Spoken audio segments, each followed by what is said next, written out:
দুর্নীতির অভিযোগ থাকায় দুদকের করা মানি লন্ডারিং প্রতিরোধ আইনের মামলায় সাবেক ডাক টেলিযোগাযোগ ও তথ্য প্রযুক্তি প্রতিমন্ত্রী জুনায়েদ আহমেদ পলককে একদিনের জন্য জেল কেটে জিজ্ঞাসাবাদের নির্দেশ দিয়েছেন আদালত। সোমবার ঢাকার সিনিয়র স্পেশাল জাজ সাব্বির ফায়েজ এই আদেশ দেন। দুদকের পক্ষে মামলা তদন্তকারী কর্মকর্তা ও দুর্নীতি দমন কমিশনের সহকারী পরিচালক আল আমিন আবেদনটি করেন।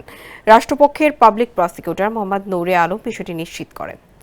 আদালতের দাখিল আবেদনের তদন্ত কর্মকর্তা উল্লেখ করেন, জুনায়েদ আহমেদ পলক ক্ষমতার অপব্যবহার করে অবৈধ উপায়ে জ্ঞাত আয় বহির্ভূত সম্পদ অর্জন করেছেন।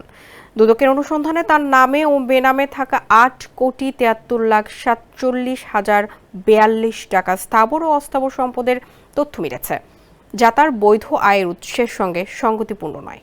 এছাড়া মানি লন্ডারিং এর অভিযোগ এনে আবেদনে বলা হয়, পলক তার নিজ ও যৌথ নামে বিভিন্ন ব্যাংকের 25টি হিসাবে মোট 32,04,95,314 টাকা জমা করেছেন। এর মধ্যে 29,84,72,095 টাকা ইতিমধ্যে উত্তোলন করা হয়েছে। দুদক মনে করছে এই অর্থ ঘুষ ও দুর্নীতির মাধ্যমে অর্জিত এবং তা মানি লন্ডারিং প্রতিরোধ আইনের শাস্তিযোগ্য অপরাধ।